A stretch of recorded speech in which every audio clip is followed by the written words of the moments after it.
Normality. Luangpor Teean, 1911 to 1988, was one of the most remarkable teachers of Buddhist practice to appear in Asia in modern times. His teaching issued very directly from his own experience, intensely personal and original. Not a scholar nor academic, but a simple man who spoke very frankly about his experiences. His method of meditation employs simple hand and arm movements as a way to increase awareness. If you are searching for ways to calm a busy mind, Luangpor Teean's gentle teaching will guide the way. Luangpor Teean Jita Sub Ho. Forward. The way Luangpor Teean teaches differs somewhat from other teachings because he speaks directly from his experiences. Luangpor Teean couldn't read or write, nor speak Central Thai, only the Lao dialect, until 12 or 13 years before he died. Because of this lack of academic knowledge, his words don't always correspond to the accepted interpretations of those words. One who is attached to conservative explanations will find this unacceptable, but someone with an open mind, concerned about what is behind the words, can step over rigid views about what things mean. For example, the four chanas are explained in terms of the four stages of enlightenment, and seeing the Tathagata, as seeing oneself. Some of these points could be seen as ready-wit, Pali, Patipanna, and at the same time, their meaning recognized. Other things need a mature attitude of not fussing about definitions, but sincerely opening up to what Luangpor is trying to convey. It is unlikely that it will escape the reader's attention that Luangpor Teean was a simple man, who spoke very frankly about his experiences, and the reason he did so seems rather obvious. With confidence one is liable to open up the mind more and come closer to what Luangpor is pointing to. To have an open mind is exactly what awareness is about, to receive anything that appears or occurs in the present, whether it is a sensation due to movements, breathing, the eyes blinking, the knee resting on the floor, a breeze touching the skin, or even sound and visual phenomena. We hear and see them in the present, don't we? As long as the mind doesn't proliferate, all of this can be used as more objects of awareness. They are not obstacles. That's a different attitude than training in concentration, where the mind is narrowed down to one point. But samadhi is the establishing of the mind, and we can establish the mind in awareness every second of the day because movements, as well as this practice, are natural. The translator. Walking the path. Taking a shortcut. Today the monks, novices, and lay people are meeting here in order to study the method to develop meditation. We're not interested in anything else because we've done it already. For example, making merit, being generous, upholding precepts and doing tranquility, meditation. As for insight meditation, we've heard about it, but we don't yet understand, or we've only practiced it a little bit. Therefore, before we start practicing insight meditation, we have to rely on listening and reading from scriptures before we understand what tranquility meditation is and what insight meditation is. Developing awareness is the path that the Buddha teaches. Things outside of Buddhism. Making merit, being generous, keeping precepts and doing tranquility meditation are a pair with the world. Whether there is a Buddha or there is no Buddha, these things exist anyway. When Prince Siddhartha was born, Brahmins were assiduously looked after, which is making merit and offerings. As for tranquility meditation, it's a matter of psychic powers, a matter of ambition. We've probably heard about becoming invisible, flying through the air, diving into the earth, reading other people's minds, multiplying oneself, reciting magical verses to obstruct vision, and hearing by entering absorption. This is not insight. According to the Buddha's biography, when Prince Siddhartha ordained, he studied with the hermit Alara, and mastered 7 absorptions, 4 form absorptions and 3 formless absorptions. But suffering still existed. That is to say, there was still greed, hatred, and delusion. He was not satisfied with this and so studied with the last teacher, the hermit Utthaga, until he mastered the 8 absorptions, 4 form absorptions and 4 formless absorptions. The hermit said, "That's as much as I know." But the prince was still not satisfied because there was still greed, hatred, and delusion. He wasn't liberated from suffering yet. This shows that tranquility is not able to put an end to suffering. After this, the prince tormented himself, together with the 5 ascetics who were following him. He fasted until his body was so thin that it was just skin over his bones, and he held his breath. But even after doing all this, greed, hatred, delusion, satisfaction and dissatisfaction still persisted. There were still defilements. Things inside Buddhism. So the prince gave up those methods and started to eat fruit. Because of this, the 5 disciples avoided and eventually left him, so he practiced by himself. Having eaten some rice offered by Miss Suchata, his body recovered strength. He reflected on the various methods that he had been practicing but which were not capable of shaking off the defilements. He still had troubles and suffering. So the prince turned around and looked at his mind and was, at last, successful. He attained Anuttara Sammasambodhiyana and became the fully enlightened Buddha. He was able to conquer all the defilements and to extinguish suffering, leaving only coolness. His body was back to normal and his mind was free of suffering at last. He lived with and enjoyed the happiness of awareness and wisdom. Having attained this, the Buddha shrank back from teaching, reflecting that this practice was profound, and it would be hard to understand. So it can be taken that mind development is something difficult to do, and that this is what Buddhist teaching is about. As for making merit, being generous, keeping precepts, and doing tranquility meditation, it is not the teaching of the Buddha, but a teaching of teachers at large. Teachings outside of Buddhism. There were many sects in India. Some sects taught to lie roasting on fire so that defilements would dry up, some taught to lie on thorns to endure through the pain and torment that resulted from that, in order to get rid of defilements. Some sects ought to give up everything including clothes, a practice known as naked asceticism, so as to induce the feeling that there is no self, no shame. It was believed that defilements would be dissolved that way. Altogether, there were many sects, but none of them could eliminate the defilements. This matter can easily be proven, as it is said that lying roasting on fire and drinking hot water will result in the heat burning off the defilements. In the old days, in the villages, when a woman gave birth, she would be laid down roasting above a fire and given hot water to drink. But the woman would still have defilements, showing that this sect did not achieve results. As for the sect that would have its followers give up everything and go naked, just look at a baby not wearing clothes. It still has moods and feelings. As soon as someone talks nicely, it laughs. And when someone scolds, it cries, whether naked or clothed. This shows that defilements are not in the body, they are in the mind. Therefore, to practice Dhamma we have to practice at the mind. I will tell you so you'll understand, because I have been doing this, repeating a mantra such as Bhud, though, Samat Arahant, rising falling, counting, 1, 2, 3 with these methods, one has to sit with the eyes closed and repeat a word while watching the breath, for example, saying Bhud, with the in-breath, and though, with the out-breath. I've done quite a lot of this, but there was still satisfaction and dissatisfaction, greed, hatred, and delusion didn't diminish. This kind of practice is called tranquility meditation. Tranquility meditation is not more than a means to make the mind peaceful, but it is peace under the influence of delusion. It's just like putting a rock on top of grass. As long as the rock is on top of the grass can't grow, but when the rock is removed, the grass grows just as before, or maybe even more vigorously than before.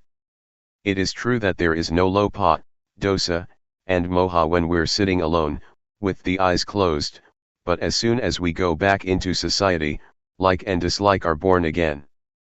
This is how it is. Going off to stay in a cave in a forest or the mountains cannot extinguish suffering, just because of going to stay there. At first, I did it like that also. The teachings inside Buddhism. The word Vipassana translates as realizing and truly seeing. Seeing what? Seeing impermanence, instability, and non-selfhood. When having insight, one views things differently than before. It is a transcendency. When we don't yet see clearly nor truly know, then acting, speaking, and thinking are as before. It is not yet Vipassana. But when we feel differently than before, that is, greed, hatred and delusion decrease, it can be called Vipassana. A handful of leaves, awareness. To practice insight meditation, the Buddha teaches us to develop 4 foundations of awareness, namely 1. Gayanupasanasatipatthana, that is, to meditate on the body, in the body, and see according to actuality, that this body is only just a body, it's not a being, an individual, nor a self. It is neither me nor it. 2. Vedananupasanasatipatthana, to meditate on the feelings, and see according to actuality, that these feelings are only just feelings, they are not a being, an individual, nor a self. They are neither me nor them. 3. Jittanupasanasatipatthana, to meditate on the mind, in the mind, and see according to actuality, that this mind is only just mind, it is not a being, an individual, nor a self. It is neither me nor it. 4. Dhammanupasanasatipatthana, to meditate on the mental objects, in the mental objects, and see according to actuality, that these mental objects are only just mental objects. They are not a being, an individual, nor a self. They are neither me nor them. The teachings of the Buddha are many, I'm not able to describe all of it. We've probably heard that at one time our Buddha was walking with a number of monks in the forest. Seeing fallen leaves scattered around, the Buddha picked up a handful of leaves and asked those bhikkhus, monks, which is more, the leaves in my hand or all the leaves in the forest? The bhikkhus answered, the leaves in the forest are more than those in your hand, so much so that they cannot be compared. The Buddha then taught that the knowledge and understanding that the Buddha had studied was comparable to the leaves in the forest, and the knowledge that he taught us was comparable to a handful of leaves. The leaves in the forest stand for making merit, generosity, keeping precepts, and developing tranquility meditation, and the handful of leaves for insight meditation. However, to do Vipassana we have to study through listening and reading at first, before we start practicing. Otherwise we'll waste a lot of time gathering all the leaves in the forest. The practice of Vipassana that the Buddha teaches, though developing the 4 Satipatthana, means learning to be aware. The Buddha said that there are 2 things that are of great assistance, namely, first, sati, to recollect or not forget that there is the body, that there are movements, that there are feelings, that there is mind or that there are mental objects. Before doing or thinking anything, know it with awareness. And second, sampajanya, to realize, the moment we're thinking something, to realize it fully. Sati sampajanya, when using ordinary language, just means to wake up, to awaken, to feel oneself all the time. Developing awareness gives rise to wisdom. Talking from experience, it is not necessary to sit with the eyes closed in order to develop awareness. I've done the method of sitting with closed eyes, and wisdom didn't arise. But doing the new method, my method, wisdom did arise, and I got the feeling that is in accordance with the texts.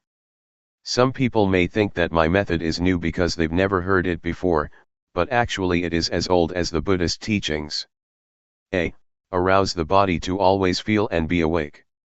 The development of awareness that I'm talking about and have been doing is done as follows.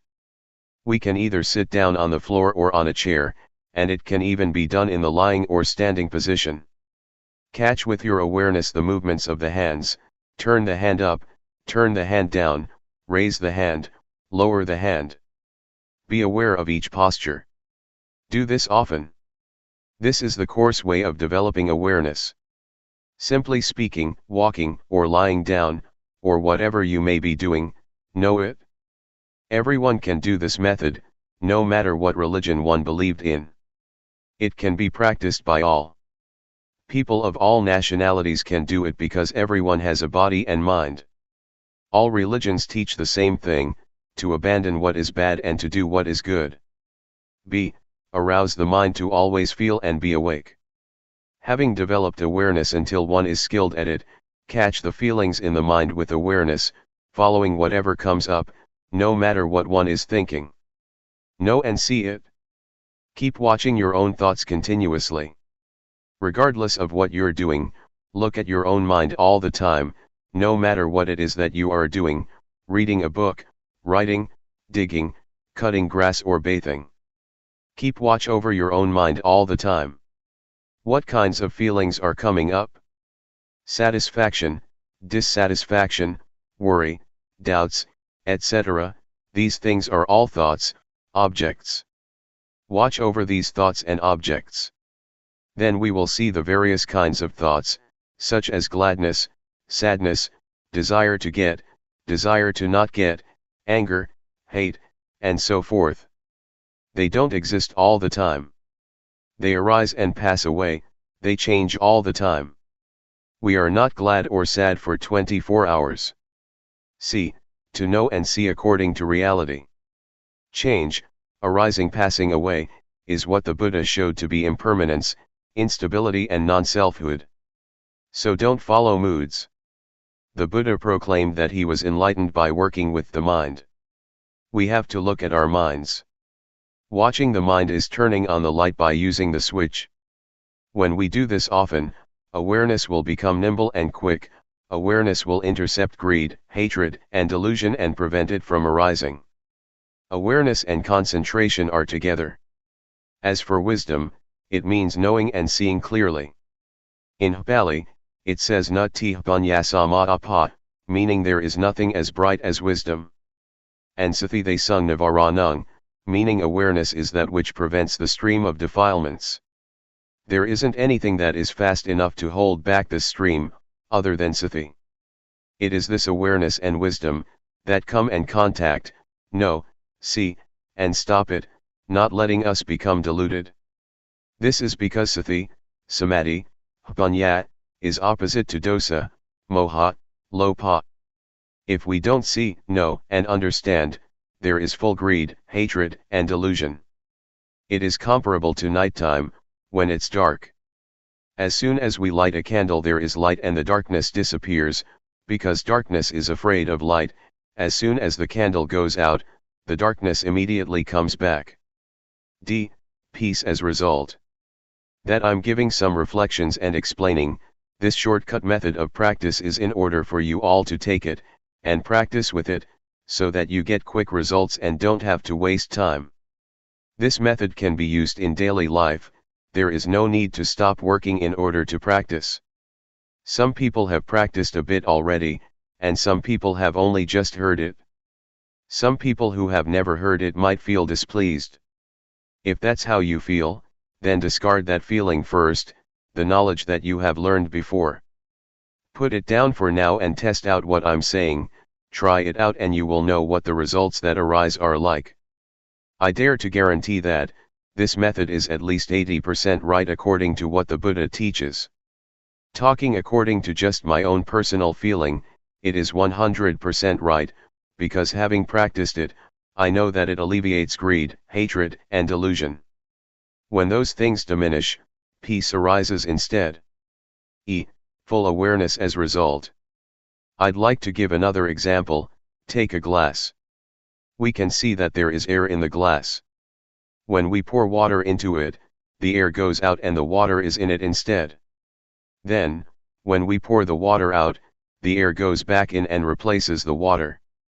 This compares with our turning up the hand. We know, we have awareness, Sathi comes to replace not knowing, delusion.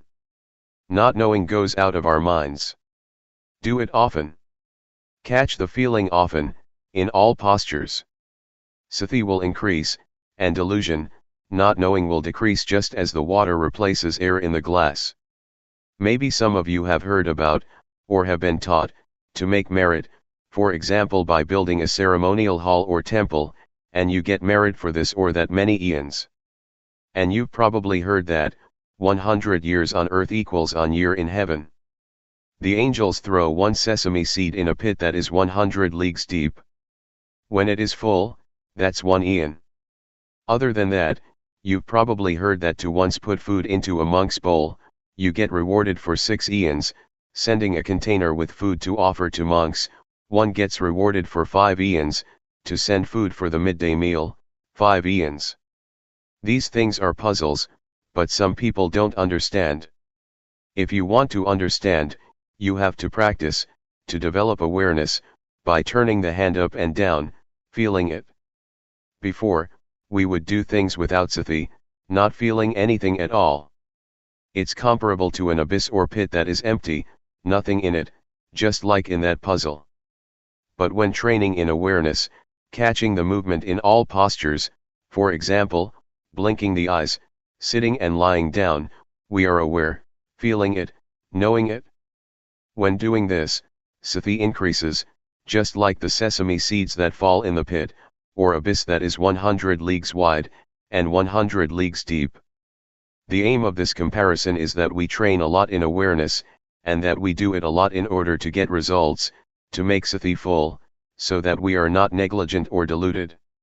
When we have developed the 4 foundations of awareness, as described earlier, we will have the ability to really contemplate, ponder, and understand the various problems in our minds.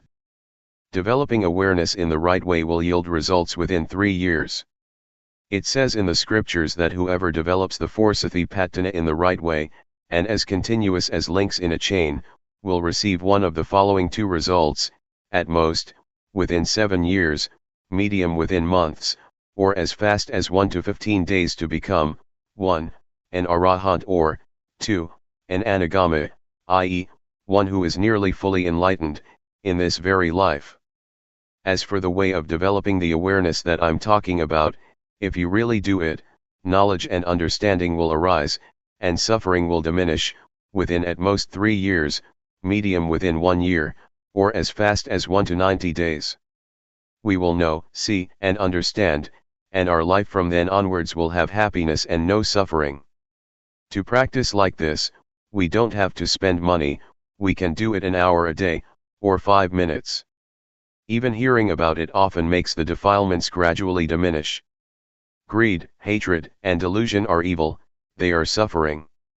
To get angry once is evil and is suffering one time. Evil and darkness are the same. Darkness means not seeing, not knowing, not understanding.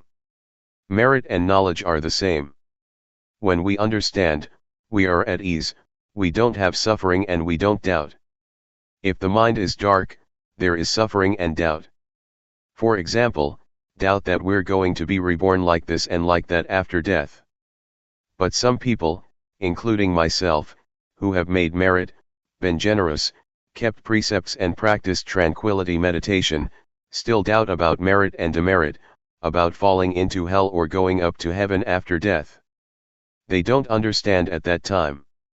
The Buddha teaches that heaven is in the heart, hell is in the mind, and Nibbana also is in the mind. Our grandparents used to tell us this, but we didn't reflect on it, so we didn't understand it. We have to practice and know for ourselves. Studying from scriptures is good, but it cannot solve suffering. Teachers teach that we should let go of greed, hatred, and delusion, but they themselves can't let go of it. Teaching others is easy, but teaching oneself is hard.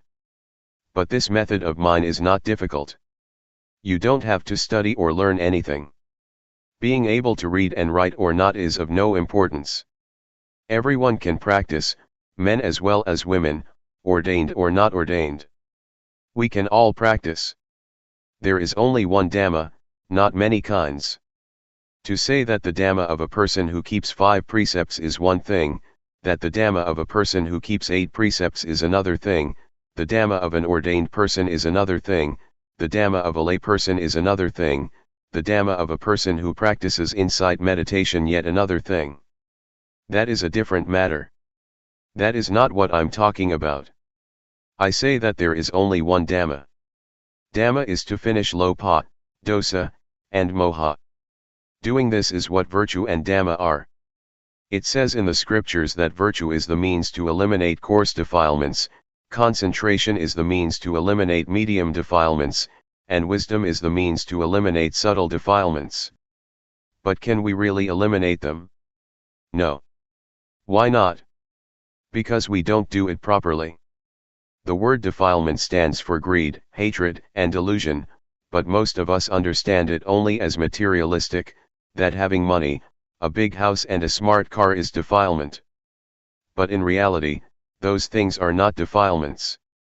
They are just things that come from being diligent and knowing how to work, and from knowing how to save and accumulate things.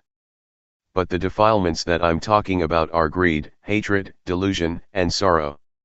These defilements are not afraid of anyone, not of rich people, not of influential people, not even of monks ordained for a long time, with a title, are they afraid? They enter into everyone's mind. On speaking in another way, we could say that the defilements slap everyone's face. A wealthy person, on being told off a bit, is displeased. This shows that the defilements slap him or her in the face. Or when someone praises him or her, satisfaction arises. This is the defilements slapping his or her face. These defilements are not afraid of anyone at all. They are only afraid of those who are disciples of the Buddha, they are afraid of those who develop the four foundations of awareness in the right way, they are ashamed, they don't dare to come close, because that person has the eye to see the Dhamma, the wisdom to see clearly. Of the lay people who have come here today, some people are still young, only 20 to 30 years old. If you develop awareness in the right way, within 2 or 3 years you will go beyond suffering, and during the remaining part of your life, you will just have happiness. Even older people 50 or 60 years old, are the same. Until you die your life will only have happiness. And when you die without suffering. If you still have another 9 or 10 years to live, it will be 9 or 10 years without suffering, with only happiness and coolness of mind. This is the heartwood, the essence of Buddhism. The word Buddha means the one who knows, the awakened one who is joyful with Dhamma. I have shared some of my reflections and understanding. It is a shortcut to practicing Vipassana. It is instantaneous. Having listened, please practice with every breath, no matter where you are, whatever work you are engaged in. You can practice while washing clothes, doing the dishes, sweeping up, or working in the field. Vipassana is wisdom, it is life, it is virtue, it is the Dhamma, it is everything. It is the real life, it is the real Dhamma. May you understand it like this. Summary of the shortcut. I'll give you a few small reflections. 1. To be diligent in developing awareness in all postures, turn the hand up, turn the hand down, raise the hand, lower the hand, walk back and forth, lean to the right and the left, blink the eyes, open the mouth, swallow saliva, breath in and out, fully feeling yourself doing it. This is called having sati. It is equal to throwing sesame seeds into the abyss. When awareness is complete, wisdom arises to really know and see the following matters: rupa, nama, rupa doing, nama doing, rupa disease, nama disease, knowing instability, impermanence and non-selfhood, knowing convention, knowing religion, knowing Buddhism, knowing evil, knowing merit. Really knowing. These are objects to know with real awareness and wisdom. 2. Next, to work with the mind, look at the mind with awareness. Whatever the mind thinks, immediately know it and conquer it. When we immediately know and conquer thought, this is called working with the mind. 3. Do it until you are nimble and swift, until greed, hatred and delusion stop arising. It is the calming and extinguishing of suffering in the mind. This type of suffering we can't chase away as we would chase off a pig, a dog, a duck, or a chicken. We must depend on the development of awareness, and see our minds in order to deal with these types of defilements. If we don't see our minds, we will be empty, similar to a pit or abyss that is never full. When we have awareness, it means it is full, it is no longer a pit or an abyss, and lopa, dosa, and moha don't have a place to enter, because awareness is full. Whatever work we do it with sathipanya. There is no delusion, only rightness. These types of defilements are ugly and worthy of getting fed up with. Whoever is a disciple of the Buddha with an eye to see the Dhamma, will not have them lying around in his or her mind. They are afraid. Suppose we have defilements at a level of 100%. They slap our face 100%. When we see and understand them, they will gradually diminish. Then, when we try to become familiar with looking at our minds, the defilements will diminish increasingly, step by step. When it reaches 100%, we're rid of suffering. What is left is 100% happiness. Therefore, may you all try to practice and reach the real peace and happiness. The path of peace. May you all listen well, this time, so that sathipanya springs up. Knowing suffering. Something we have in common is that we don't want suffering, we hate it. Then how does suffering arise? Suffering arises because we don't know. Suffering doesn't exist within us, and it doesn't arise all the time. What really exists for sure is normality. By nature, the mind of each person is in a state of normality. As we're working, if we do it with delusion, it is called suffering. Most people have suffering while working because they don't see suffering. People who go and see movies and shows do so because suffering leads them. This is due to our not watching minds. The moment we want to go and watch a movie, a thought flashes up that we want to watch a movie. We're not thinking it all day long. When the thought comes up, we don't see the thought. We only just know the thought, and we act, following the thought. This is called suffering. People who smoke are the same.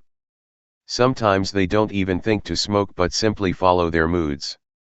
They take a cigarette to smoke because they think it is happiness, but actually it is suffering that compels them to do it.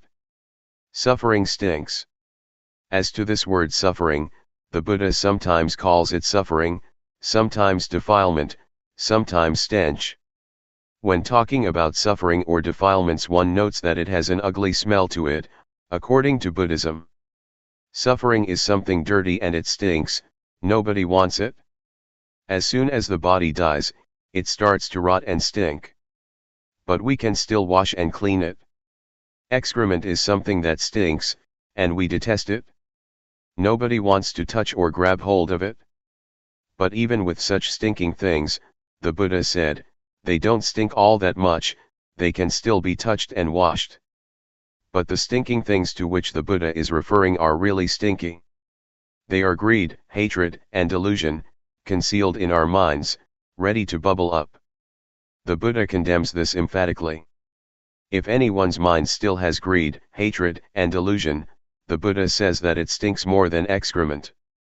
As soon as the mind thinks something in a flash, a person who doesn't know, doesn't see, and doesn't understand becomes deluded immediately. This arising is called by the Buddha, a stain. The word stain means delusion.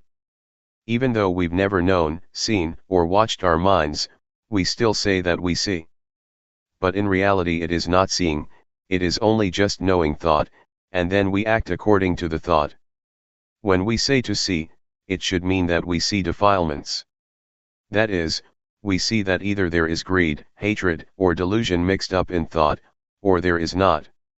To see like this, we have to practice Dhamma first. Practicing Dhamma.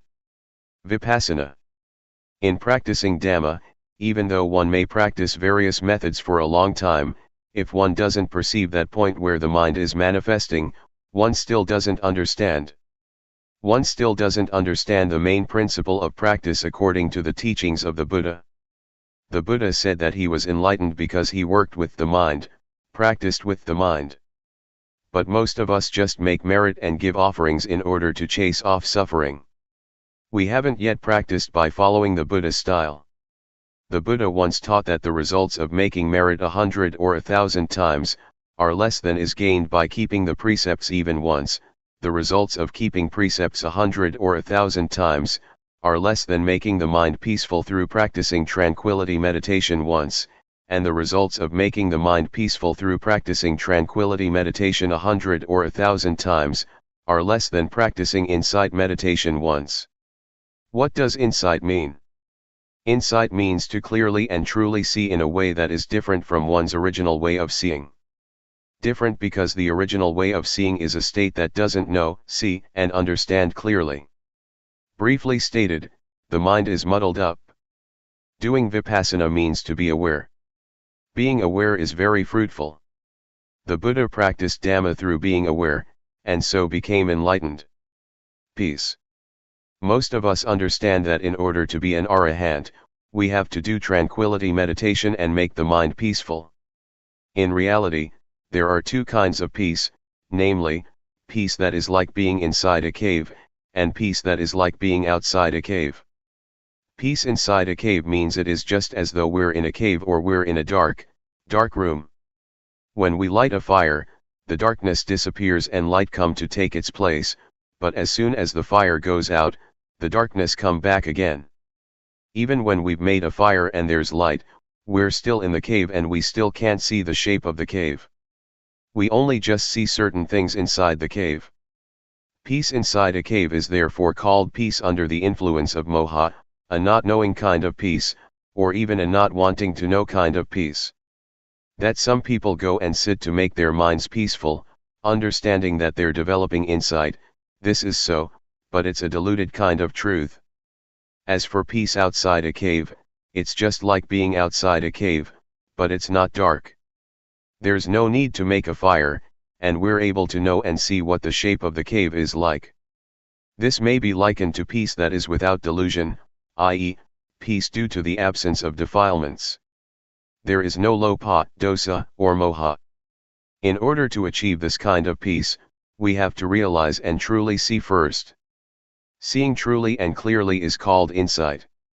Insight is to realize and truly see according to reality. Peace outside the cave is therefore called a knowing kind of peace. One is peaceful because one knows. I want to shake up and warn all of you that developing insight has many obstacles. If we don't know, we'll go wrong, but when we see, know, and understand, we can solve the problems. The first obstacle. The first obstacle in developing Vipassana can appear when we make movements with the body, and sati is aware of it. Wisdom arises in the mind that knows reality as it really is. That is, it knows rupa, nama, it knows instability, impermanence and non-selfhood, it knows convention, it knows religion, knows Buddhism, knows evil and knows merit. This is wisdom knowing through Vipassana. But it's only just the outer bark of Vipassana, still not able to deal with suffering. It is just knowing in knowing, it is knowing through thought, knowing the scriptures. It is defilement due to Vipassana. The obstacle is that when this kind of knowledge arises, we get buried in it, a kind of knowledge that is still similar to being inside a cave. Therefore, next we must try and find a method to get out of the cave, to pull ourselves out of that knowledge, gradually, by watching our thoughts. As soon as a thought flashes up, know, see, and understand that it has come up. This is practicing Dhamma a little bit deeper. Ordinarily, a tree has an outer bark. When one removes the outer bark, he reaches the layer with the nourishing sap inside. Removing that layer, one reaches the white wood. Removing that, one comes to the hard wood. Buddhism is the same. Knowing rupanama, evil and merit is also knowledge, but it is outer knowledge, enough to deal with suffering on one level, such as not being foolish by believing in auspicious things and lucky omens, or in ghosts and angels. But when one is in such a state, greed, hatred, and delusion are still there, because one doesn't know the origin or source of it. To solve this problem, to know the origin of the arising of greed, hatred, and delusion, We must watch our minds, like a cat that waits for a chance to grab a mouse. As soon as a thought comes up in the mind, look at it and fix on it so that it is known in time. A thought comes. Whack, cut it off straight away. Another one, whack, cut it off right there. Do this often. Thoughts will thereby decrease and awareness will increase. Just as with the positive and the negative. When there is more of the positive, the negative lessens. We start off never having seen thought, thinking 100 things and never seeing a single thought. But when we are watching like this, we catch it once and cut it off. The remaining thoughts are less than 100 now and will steadily decrease step by step, as long as we keep at it. We keep gazing like this, a thought comes, we cut it off, another one arises, we drop it. When we think 100 thoughts and we know 95 of them, it shows that we have a lot of awareness. Just 5 thoughts left that we can't keep up with. Right here is where we have to put forth effort, watch thought but don't be caught up in the thought. When we know and see all the 100 thoughts, keep up with every thought every time, it is equal to knowing and seeing exactly where greed, hatred, and delusion are born. We have to throw them off so that defilements are unable to arise. This is called to keep abreast by knowing, to know in time. Knowing how to prevent, knowing how to solve. This is where we're able to deal with lopa, dosa, and moha. Defilements can arise because we get deluded right here. We don't know that their origin is right here. This refers even to someone who goes to the monastery to listen to talks, who makes offerings, who keeps precepts and develops both tranquility and insight meditation. If that person has still never seen his or her own thoughts, then that person is still far from the truth taught by the Buddha. Contrariwise, even if a person has never gone to a monastery to listen to the Dhamma, has never made offerings or kept precepts, but is always aware of what his or her mind is thinking, that person equals with knowing. He keeps abreast of thoughts, knows how to prevent, knows how to solve and knows how to conquer every time. That person is close to the truth, the Dhamma taught by the Buddha. Have you ever heard of the Buddha having taught that the Dhamma exists already? But there is nobody with discernment who can dig it up and find it, so it stays undiscovered. Because it is undiscovered, people make merit, give offerings, keep precepts, and do samatha meditation in order to develop good habits. So we believe that it is meritorious and wholesome to accumulate those things for the next life or for the future. This is wrong understanding. The Buddha didn't teach like this. The Buddha taught us to see our own minds.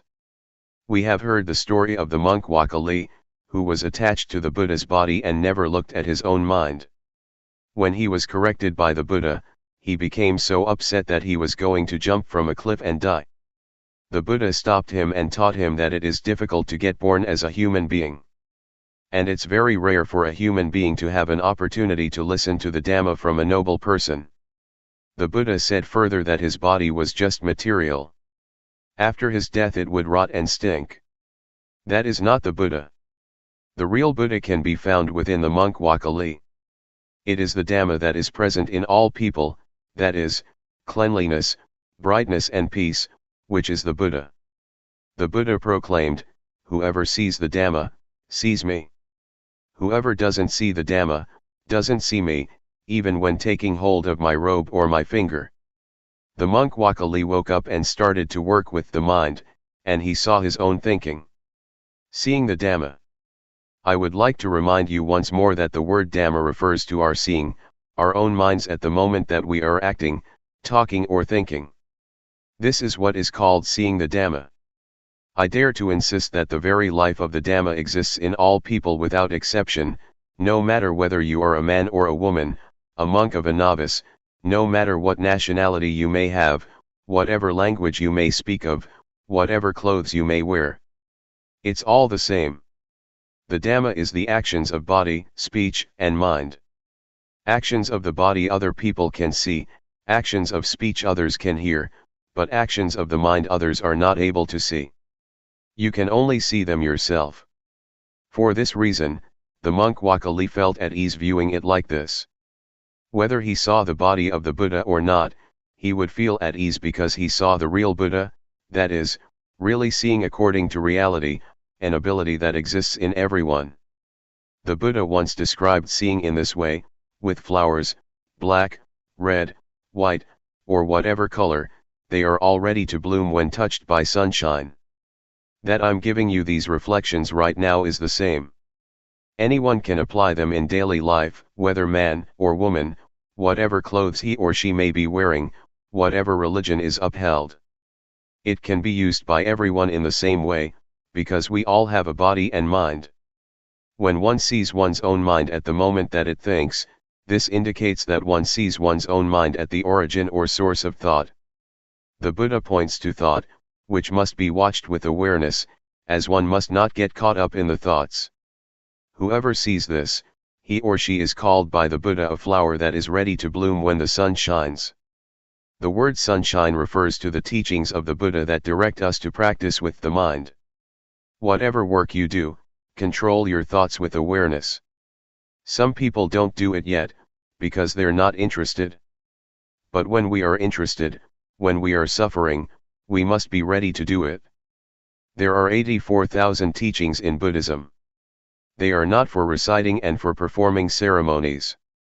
That was not the Buddha's intention. The Buddha's teachings have nothing at all to do with superstition. They are to be practiced only in order to solve the suffering of the mind. Some people might agree that without ceremonies and rituals Buddhism can't extinguish suffering. This fails to understand the meaning in the right way.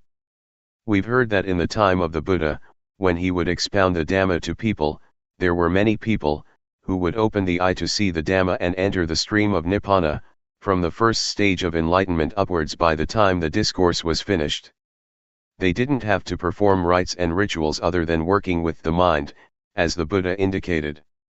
Wherever we explain the Dhamma, if we don't make this point, our words are a stain. Why are they a stain?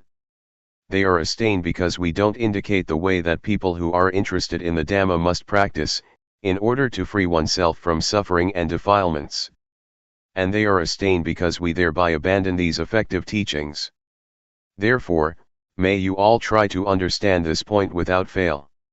If we don't practice according to this important teaching, then we fail to understand the teaching of the Buddha. The second obstacle. The second obstacle in developing insight is that when we begin to understand and see this point, we are able to destroy greed, hatred, and delusion to some extent, but at the same time, joy is lying concealed within it. The Buddha says this is still not right. Joy is darkness, but it is white darkness. Joy is due to our satisfaction and pride that we can do it. White darkness is frightening because it is hard to see. Black darkness is easy to see because it is dark. Being caught up in joy is to see wrong as right, because as soon as we can destroy some defilements, we don't watch at the point where the defilements are destroyed, but we get sucked into the point where joy arises. Therefore joy is an obstacle in attaining higher stages to Nibbana. Being caught up in joy is equal to being caught up in thinking. A thought comes up and we get caught up in the thought, so we don't see the thought. When we get caught up in joy, we don't see joy, and we're just content with joy. Because of this, the Buddha teaches us to pull ourselves out of the thought that we're thinking, to stand outside of it. Then we will see our thoughts. People who still don't know and see their thoughts say just the same, that they know thought. But in reality they don't understand that thoughts come up continuously, and they get caught up in them. Those who have joy or are attached to the peace of tranquility meditation are the same. They are caught up in peacefulness, don't know that peace is delusion, and thus get caught up in peace. It is comparable to someone who doesn't know how to turn on the light. He or she turns the light bulb. No light appears. The person who pulls him or herself out of thought, and knows and sees thoughts, may be compared to someone who knows how to turn on the light. That person turns on the switch and light does appear. So we have to know the origin of thought and come to an understanding with these little thoughts of ours. Then we will have as much ability as an electric light in brightening the interior of the mind, just as one correctly turns on the light with the switch. When we're looking at our minds, there is no greed, hatred, and delusion. But the moment that we're not looking and lose awareness, greed, hatred, and delusion can come back, and we can get caught up in them. It's just like a car driving along the road. At the place where the car passes there is a wind blowing behind it, leaves and dust flap and flutter at the back of the car. Thoughts of greed, hatred, and delusion flash up for a moment, and we follow them. How can we still say that we know thought? In reality we don't see thought, but we get caught up in it. The Buddha teaches that whoever doesn't see one's own thoughts is a heedless person. Heedlessness is poison to one's life, it's like being dead. This is what I said, it stinks. The Buddha said that there is nothing that stinks as much as the mind that has greed, hatred, and delusion, the mind that is stained, the dirty mind. Our real mind isn't dirty or stained at all. It's like a light bulb. The filament in the bulb is not dirty, but dust can settle on the outside of the bulb, the inside is still as bright as before. Or we could compare it with the sun. When clouds obscure the light from coming to the earth, it gets dark, but the sun is still as bright as before. Vidchat, avidchat. People who don't see thought and get caught up in thought are called people in the cycle of dependent origination, they are people who don't know. We've probably heard this, avidchat is the condition for formation to arise, formations are the condition for the birth of consciousness, consciousness conditions mentality materiality, mentality materiality conditions the six senses, the six senses condition contact, contact conditions feeling, feeling conditions craving, craving conditions clinging, clinging conditions being, being conditions birth, and birth conditions old age, death, and suffering. It's a cycle. Avidchat translates as not knowing, we say that we know, but we don't see our minds. Instead we get caught up in thought. As for the word vidchat, it means knowing, seeing one's own thoughts. A thought comes up, we see it, and it stops. It's like a cat and a mouse. If we don't have a cat at home, the mice are not afraid, but when we have a cat, it will catch the mice as soon as they show their faces. The mice die of shock when they get caught. They can die even though the cat doesn't bite. They have such shock, never been caught by a cat before. This is similar to our fixing on thoughts in our minds. When a thought comes, we know it in time, and it immediately stops, comes to a halt, can't concoct any further. This is called vidchat, knowing, to know in time, knowing how to prevent, knowing how to solve and knowing how to conquer, just like a cat and a mouse. If we don't reflect on the teachings of the Buddha, we don't understand them, and we argue and debate about the teachings, competing with each other. This is not right. Someone who has studied the teaching, and employs that knowledge as a tool for killing defilement, or dealing with suffering is doing it right, according to the Buddha's intention. These days, we study the Buddhist scriptures until we have degrees, up to the 9th level. Some may look at their own thoughts, but some never watch their minds at all. Whoever has studied but never seen his or her own thoughts, says the Buddha, are like a termite that makes holes and eats books. With academic studies it's the same, studying until one has university degrees, but still never watching one's mind. Such persons know about other people but don't know and see themselves. These people are not considered wise in Buddhism because their knowledge is only of use in an academic way, but is not useful spiritually. When we have a university degree we should deal with our minds also, that is, eliminate defilements, the coarse ones as well as the medium and subtle ones. Going against the stream of thought. We've all probably heard that the Buddha at one time practiced by tormenting himself, but saw that that method was wrong and stopped it. After that, he partook of food offered by a lady named Suchata. The Buddha asked her, "Do you offer just the food or is the tray included as well?" She answered that all was offered. Having finished the meal, the Buddha took the tray to the bank of the river and made the following resolution: if he would be enlightened, may the tray placed on the water flow against the current. This is not a true story, it's an illustration and has meaning on the level of the mind. The tray is the mind, the water represents the defilements, and the Buddha working with the mind is the action of going against the stream. The Buddha didn't let his mind follow the defilements. The current of the water is the current of thought. Following defilements is easy, everyone is doing it already, and so we have suffering. The Buddha practiced going against the stream of defilements for the extinguishing of suffering by watching the mind, seeing his own mind thinking. As soon as a thought would come up and there was desire to follow what the eye saw, the ear heard, the nose smelled, the tongue tasted, or the body felt, the Buddha saw those thoughts as defilements. He practiced going against the current of thought, not following the thoughts, which want things. Practicing like this, knowledge arose in him and he was enlightened. The thing that the Buddha points out to us to practice is to know thought with awareness, looking at our own minds. Whatever thought comes up, we should know and understand it, so that the thought does not proliferate further. When thought flashes up, we watch it with awareness, and the thought stops by itself. In practicing Dhamma, the thing to be careful about is the knowledge that knows things outside of ourselves. This kind of knowledge is defilement due to Vipassana. When we have such knowledge, it gives rise to gladness and joy. Joy is called white darkness. It is wrong knowing. Don't get attached to joy. Continuing the practice to the end, until we clearly see our thoughts, their origin, and their source, we come at last to the state of arising, passing. It is a break-off, a final exhaustion.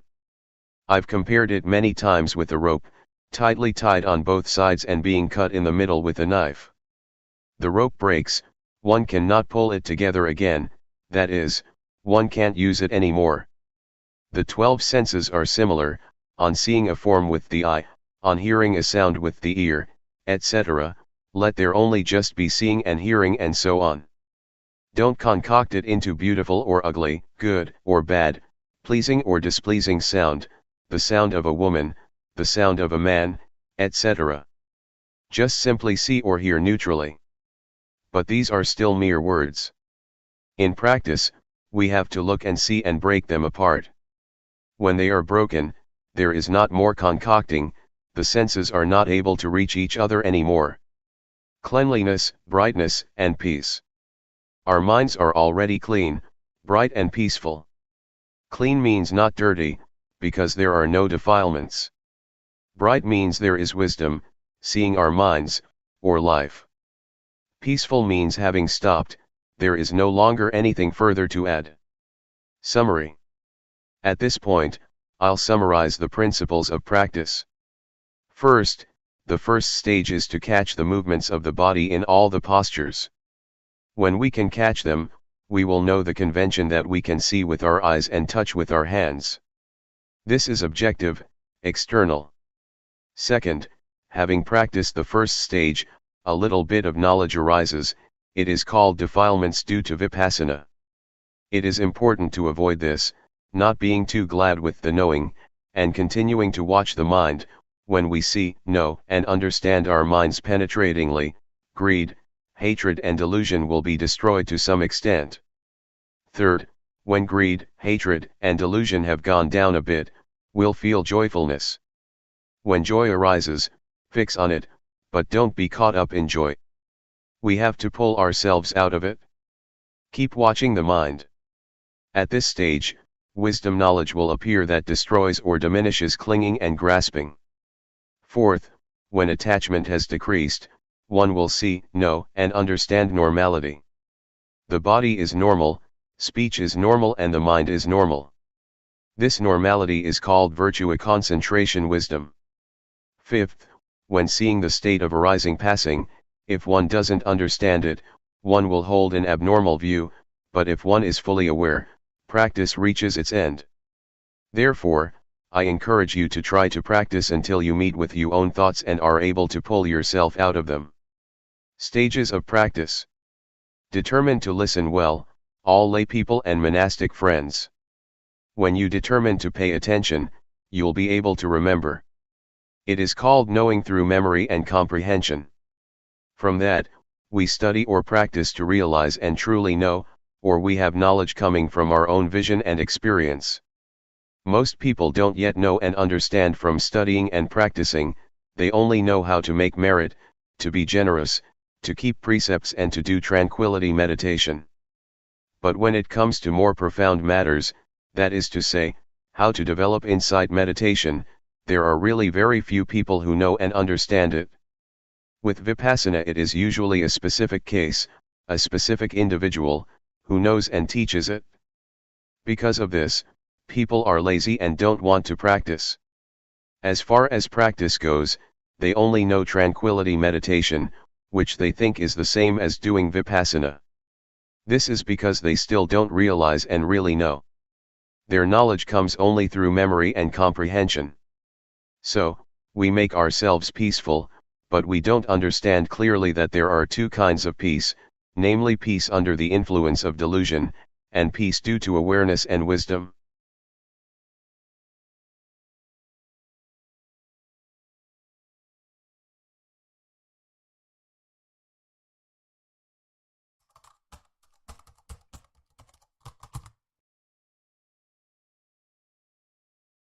May all beings be at ease, whatever living beings there may be, whether they are weak or strong, omitting none, the great or the mighty, medium, short or small, the seen and the unseen, those living near and far away, those born and to be born. May all beings be at